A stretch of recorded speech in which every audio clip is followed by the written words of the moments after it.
Gautam Mukunda with us this morning. He's at Yale University with some outstanding books out, including Picking Presidents. Thrilled that he could join us today. Very busy news cycle here. The VIX 31.82, dollar in retreat. So at Yale, you can't get admitted unless you read 876 pages of Jonathan Spence, The Search for Modern China. You just can't go to Yale. I've actually read it cover to cover, every word. It's a rite of passage in all that. Forget about giving the Chinese leadership Jonathan Spence's The Search for Modern China. What if we gave him your book, Picking Presidents?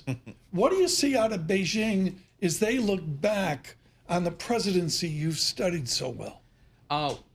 I will quote. So I lived in Beijing in 2016, the first time Trump won, and I will quote a senior Chinese official who said to me, "If you guys want to give us leadership of the world, we will take it." Mm-hmm. And that's basically the simplest answer, except this time it's that on steroids.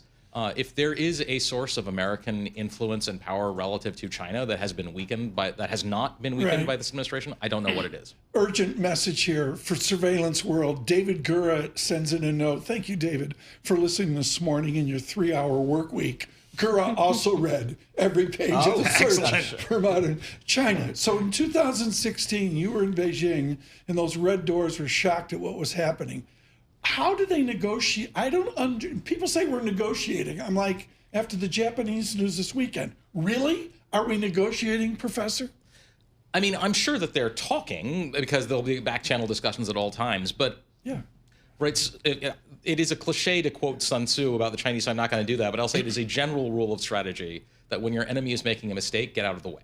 Exactly. And I think the Chinese see that quite clearly. Well, I just don't see negotiation going on, whether it's with Vietnam or Poland. I just don't get it. I don't know, but I guess that one of the questions, if you talk to the administration, what we're experiencing now is short-term pain for longer-term gain of reordering global economics, where more manufacturing comes back to the U.S. How do you kind of view that outlook? So I find this astonishing that they have made a diagnosis that's not crazy, right? Like the U.S. probably should have a lot more manufacturing, both for economic and for national security reasons. That's something you'd find a consensus on across the political spectrum, except every policy they've adopted is going to take us further away from that goal, not closer. Taxing intermediate imports. Much of the stuff that the United States imports is things that are used as components in manufacturing. This is going to cripple American manufacturing. It's not going to help it. So how do you think this plays out here? I mean, it's at some point, the economic pushback, whether it's inflation, whether it's slower economic growth, that's going to become an issue for people. How do you think that's going to play out? It is. Thorsten Slock from Apollo yesterday, or just sent out an email saying he's predicting a 4% drop in U.S. GDP this year. Wow. With non-linearities that could make it much worse, right? Because that doesn't account for, say, supply chain collapses that are worse than anything we saw in COVID, which we're already starting to see the first signs of. That's about the same size decrease in GDP as the 2008 financial crisis, with more potential on the downside than the upside. This administration is not insensitive to political pressures. We just saw that back off with the tariffs when the bond market clearly frightened even Donald Trump into saying we need to back off. But this is not primarily, from what I can tell, a set of economic policies. This is a cultural reorientation of the country, a cultural revolution, Paul Krugman said this morning, which a lot of people are starting to make the comparison. I'm not sure economics are going to be a driver in the short term. Gautam Mukunda with us here at Yale University with wonderful books on the presidency. This is off your remit, but I got to ask. Hannah Zhang writing it up in Secondaries Investors, which is a wicked internal investment website, if you will, for like private credit, private equity. Your Yale is rumored from 4 sources to sell up to $6 billion of private equity portfolio. Harvard's been turned upside down, 14 others, because maybe Yale's dodged a bullet so far. And I don't want you to speak for Yale on the unleashing of private equity, but I do want you to speak about your study of the silence of leverage that's out there. We're all walking around, we're not leveraged like 87 or 98. Really? Are we? So there's so much of the market that has become less and less transparent over time, right? Between private credit, sort of different things. My greatest concern is we don't know. We don't know. Right? Yeah, the Fed is going to try to make policy in the dark to an extent that is not it's not new, but it's not easy. At the same time that the president is putting enormous pressure on it and threatening to fire the chairman of the Fed. That's not a great combination. So where do you think we go over the next 6 to 12 months here? Is there a role for Congress to push back, or do we just kind of sit back and say, let's see how these policies play out? I mean, of course, there's a role for Congress. I'm not sure that I see them taking it. Partly because of gerrymandering, partly because the Senate is such a favorable terrain for the Republicans in this midterm that a lot of the Republican senators are going to say, hey, I'm fine. My only challenge is from the right.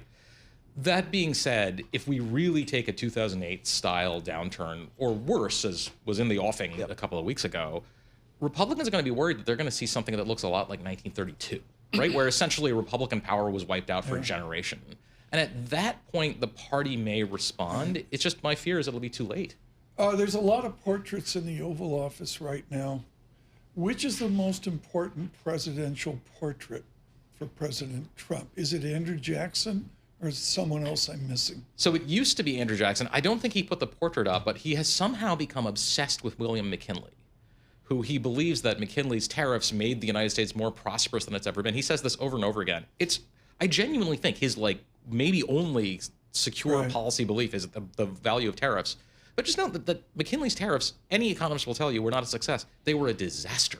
And he reneged on him. Reneged may be too harsh, folks, but President McKinley reversed, I believe.